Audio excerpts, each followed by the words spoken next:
ముతుకుమిల్లి Sribharat Visakhapatnam MP బలమైన రాజకీయ వారసత్వ పునాది మీద భవిష్యత్తు వెతుక్కుంటున్న నేత గంటా శ్రీనివాసరావు ఏపీ పాలిటిక్స్లో పెద్దగా పరిచయం అవసరం లేని సీనియర్ పొలిటీషియన్.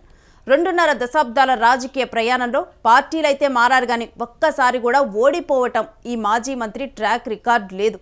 ఇక రాజకీయ పరిణితి అనుభవంలో ఈ ఇద్దరు నేతలకు అసలు పోలికే ఉండదు. కానీ ఇప్పుడు ఇద్దరూ భీమిలి మీద పట్టు కోసం పోటీ పడుతున్నారనే ప్రచారం జోరందుకుంది.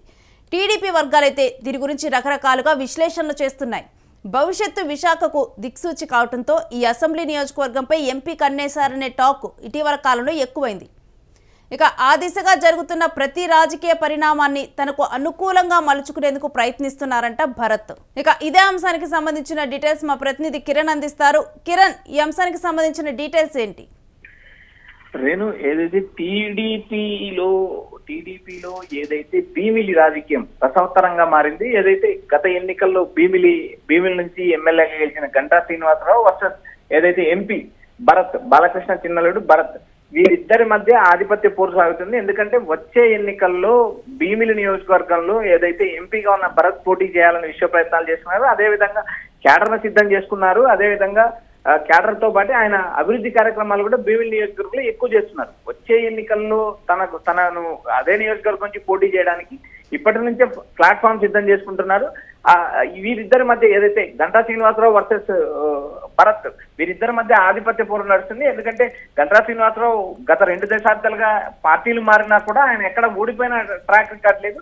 ఆయన వరుసగా అటు టీడీపీలో కావచ్చు, ప్రజారాజ్యం కావచ్చు, తర్వాత కాంగ్రెస్ కావచ్చు, తిరిగి మళ్ళీ టీడీపీ కావచ్చు, ఆయన వరుసగా ఆయా నియోజకవర్గాలు మారినా, పార్టీలు మారినా ఆయనకు ఇంతవరకు ఓటమి లేదు. ప్రతిసారి ఆయన ప్రతి అసెంబ్లీ ఎన్నికల్లో గెలుస్తూ వస్తున్నారు.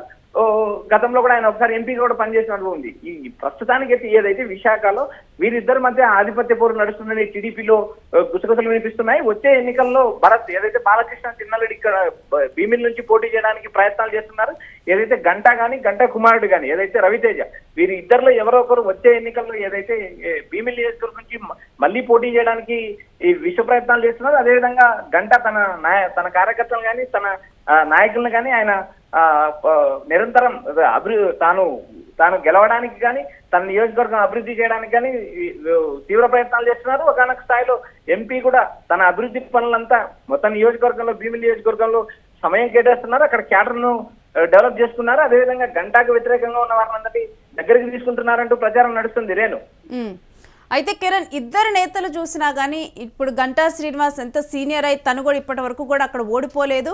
మరోవైపు భరత్ చూసినా కానీ తను కూడా ఒక చరిష్మా ఉన్న లీడరు, యూత్లో కూడా ఫాలోయింగ్ ఉన్నటువంటి నేత. వీళ్ళిద్దరి మధ్య పోటీని ఏ విధంగా చూడాలి? విశాఖలో ఎవరిది పై చేయి అనుకోవాలి ఏంటి? రేణు, అధికార టీడీపీలో వీరిద్దరి మధ్య తీవ్ర స్థాయిలో విభేదాలు ఉన్నాయి. అదేవిధంగా ఏదైతే గంటా పైన పై చేయి సాధించడానికి భరత్ విశ్వ ప్రయత్నాలు చేస్తున్నారు. తన ఎంపీ ఫండ్స్ ను నియోజకవర్గంలో ఎక్కువ ఖర్చు పెడుతున్నారు. క్యాడర్ ని బిల్డ్ చేసుకుంటున్నారు. మండల స్థాయిలో నేతలను తయారు చేస్తున్నారు. అదేవిధంగా ఏదైతే గంటా శ్రీనివాసరావుకు వ్యతిరేకంగా ఉన్న నేతలను ఆదరిస్తున్నారంటే ఇప్పటికే ప్రచారం నడుస్తుంది. అయితే ఇక్కడ గంటా శ్రీనివాసరావు కూడా ఎత్తుకుపై ఎత్తేస్తున్నారు. నియోజకవర్గంలో తన క్యాడర్ ని పటిష్టం చేసుకుంటున్నారు. నియోజకవర్గ వ్యాప్తంగా అభివృద్ధి కార్యక్రమాలు చేస్తున్నారు. తనకు మంత్రి పదవి రాలేదని అసంతృప్తితో ఉన్నా కూడా చివరికి తన నియోజకవర్గానికి అభివృద్ధి కార్యక్రమాలను నిధులు మంజూరు చేయాలంటే అటు సీఎం చంద్రబాబు నాయుడు, ఇటు నారా లోకేష్ కోరుతున్నారు. ఇప్పటికైతే ద్వితీయ శ్రేణి క్యాడర్ ఇటు గంటా దగ్గర, అటు భరత్ దగ్గర ఇద్దరి దగ్గర సమానమైన ప్రాధాన్యత ఉన్నది. అయితే ఇక్కడ ఎవరికి వారు క్యాడర్ డెవలప్ చేసుకునే ప్రయత్నం చేస్తున్నారు. అదేవిధంగా ఏదైతే ఎంపీ భరత్ దగ్గరికి కొంతమంది క్యాడర్ వెళ్ళకోకుండా గంటా శ్రీనివాసరావు అడ్డుకుంటున్నారు. కొంతమంది క్యాడర్ కి కొన్ని రిస్ట్రిక్షన్స్ ఇవ్వడం కూడా జరిగిందని ప్రచారం నడుస్తుంది. రాజకీయంగా రెండు బలమైన కుటుంబాలు, బలమైన నేతలు, బలమైన రాజకీయ నేపథ్యం ఉన్న కుటుంబాలు, వీరి ఇరువురు వచ్చే ఎన్నికల్లో నువ్వా నేనా అని ఏర్పడే పరిస్థితులు ఉన్నాయి. ఇటువంటి పరిస్థితుల్లో టీడీపీ అధిష్టానం జోక్యం చేసుకోవాల్సిన అవసరం ఉంది. ఇక్కడ ఎంపీ దూకుడును కొంచెం తగ్గించాల్సిన అవసరం ఉందని టీడీపీలో గుసగుసలు కనిపిస్తే, అందులో బాలకృష్ణ చిన్నలుడు కావడంతో అటు టీడీపీ అధిష్టానం కూడా వీటిపైన ఎక్కువ స్పందించలేదు. జరగబోయే పరిణామాలు బట్టి టీడీపీ అధిష్టానం స్పందించే పరిస్థితి ఉంది. ఇప్పటికైతే ఏదైతే వీరిద్దరి మధ్య భరత్ వర్సెస్ గంటగా రాజకీయం నడుస్తుంది. వీరిద్దరిలో ఎవరిది పై చేతి ఉందా అనేది మనం కొంతకాలం వేచి చూడాల్సిన పరిస్థితి ఉంది రేణు. ఇక సొంత పార్టీ అంటే టీడీపీలోనే ఈ విధంగా కూడా రెండు వర్గాలుగా అయితే ఇప్పుడు విశాఖలో వీళ్ళిద్దరు మారిపోయినట్లుగా తెలుస్తుంది. ఎవరికి వాళ్ళ కార్యకర్తలు కానీ ఎవరికి వాళ్ళ బృందం ఉన్నట్లుగానైతే అర్థమవుతూ ఉంది. ఈ నేపథ్యంలో దీని మీద అక్కడ ఉన్నటువంటి టీడీపీ క్యాడర్ కానీ వీళ్ళందరూ ఏ విధంగా స్పందిస్తూ ఉన్నారు? రేణు, ఇక్కడ ఏదైతే భరత్ ఉన్నారో టీడీపీ హైకమాండ్ కు అత్యంత సమీప బంధువు కావడం, అదేవిధంగా అడ్మినిస్ట్రేషన్ పరంగా కూడా ఏదైతే భరత్ దూకుడుగా వ్యవహరిస్తున్నారు. ఇక్కడ భీమిల్లో సుదీర్ఘకాలం రాజకీయంగా అనుబంధం ఉంది, రాజకీయంగా పెనవేసుకున్న అనుబంధం గంటా శ్రీనివాసరావు కుటుంబానికి ఉంది. అయితే చివరి ఎన్నికల్లో అయితే 2024 ఎన్నికల్లో గంటాన నియోజకవర్గం మారమని చంద్రబాబు నాయుడు ఒత్తిడి చేసినప్పటికీ చివరికి నాకు అదే సీటు కావాలంటూ భీమిలి నియోజకవర్గాన్ని పట్టుబట్టి మరీ సాధించుకున్నారు గంటా శ్రీనివాసరావు. అంతేకాకుండా రాష్ట్రంలో సెకండ్ హైయెస్ట్ మెజార్టీతో భీమిల్లో గెలవడం జరిగింది. ఇలాంటి పరిస్థితుల్లో ఇప్పుడు ఎంపీ వర్సెస్ ఎమ్మెల్యేల క్యాడర్ గా విడిపోతే వచ్చే ఎన్నికలకు నష్టం జరుగుతుందంటూ టీడీపీ నాయకులు టీడీపీ నాయకుల నుంచి గుసగుసలు వినపడుతున్నాయి. ఈ వీరిరువురు ఎదురు పడితే ఎక్కడ లేని ఆప్యాయత ఎదురుగా కలిసినప్పుడు ఆప్యాయతలు వెలువసుకుంటున్నారు, కానీ లోపల అయితే కత్తులు దూసుకుంటున్నారంటే టీడీపీ నేతల నుంచి విమర్శలు ఎదురవుతున్నాయి. అయితే ఏదైతే టీడీపీ అధిష్టానం దీనిపైన దృష్టి పెట్టాలి. 3 కమిటీ, జిల్లా కమిటీ కూడా వీటిపైన సీఎం చంద్రబాబు నాయుడుకు మంత్రి నారా లోకేష్ నివేదికలు చేశారు. వీటిపైన త్వరలో చర్యలు తీసుకునే అవకాశం ఉంది.